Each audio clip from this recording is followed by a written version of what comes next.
Let me paint you a picture. It's 10 PM on a Wednesday. You're not tired enough to sleep, but you're way too tired to do anything productive. Doom scrolling sounds miserable, so you decide you want to watch a movie, but you also need to be asleep within a reasonable time frame. Naturally, the process of choosing a film becomes a nightmare. Most of your watch list is 90 plus minutes long, nothing feels right, and suddenly the whole thing feels hopeless. Well, I'm here to tell you, it's not. What many people don't really consider is that there are plenty of great feature-length films hovering around the 60-minute mark. In this video, I want to talk about the value of 60-minute films, what makes them work, and throw out some recommendations along the way. But before I get started, it seems like 99.5% of you aren't subscribed.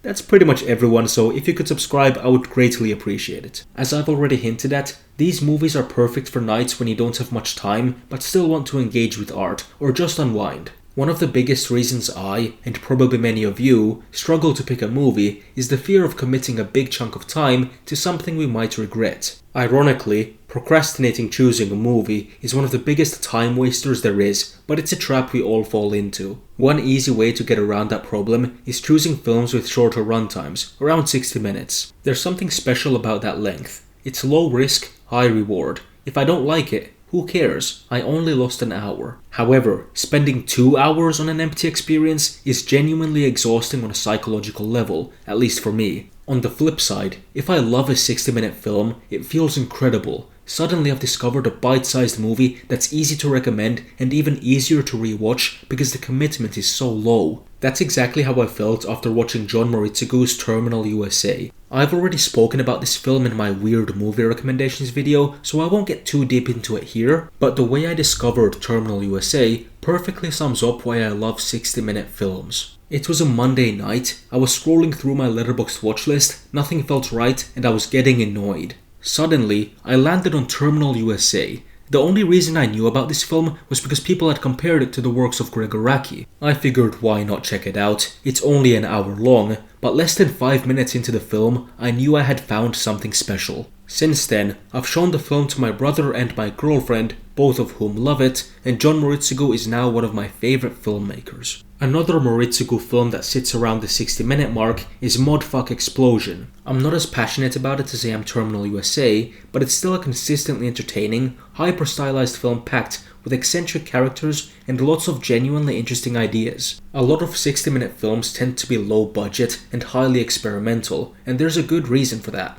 Independent, experimental films have niche audiences, which means smaller budgets. Instead of stretching that budget across 80 or 90 minutes, it often makes more sense to splurge on a shorter runtime. That way, the film doesn't look as cheap, and it avoids becoming exhausting, something longer experimental films sometimes struggle with. 60 minutes is a sweet spot, long enough to leave an impression, short enough to keep you locked in. That's especially important for aggressively unorthodox films, like my next example, Damon Packard's Foxfur. Now, I'll admit, Foxfur isn't exactly my thing, but it absolutely has an audience. If you want to see unhinged artistic expression on a micro budget, it doesn't get much more out there than this. And hey, it's only an hour long and it's on YouTube, so there's really no excuse not to at least try it. For something a bit more traditional, My Life as a Zucchini is one of the saddest, most touching animated films I've ever seen. I can't imagine anyone disliking it. It's a story about love and friendship, told through beautiful stop-motion animation, and it completely wrecked me. In a similar vein, Don Hertzfeldt's It's Such a Beautiful Day is pretty much guaranteed to leave you an emotional mess. It's essentially a collection of short films about a man suffering from memory loss and other ailments stitched together into one devastating experience. I truly believe everyone should watch it at least once. Hertzfeldt basically made the film on his own, and it's one of the clearest examples of what independent cinema can achieve. Continuing down the sad movie pipeline, Black Girl, directed by Ousmane Sembène, is essential viewing for anyone even remotely interested in cinema. It follows a Senegalese woman who moves to France in hopes of a better life, only to be taken advantage of and to be subjected to discrimination. For such a short runtime, it's astonishing how much the film has to say. Sembène directs with real passion, and the lead performance is absolutely breathtaking. Alright, now let's lighten things up a bit. Buster Keaton's Sherlock Jr. is only 45 minutes long and is an absolute blast from start to finish. The film is over a century old, and I still have no idea how Keaton pulled off some of these stunts. He's basically a magician.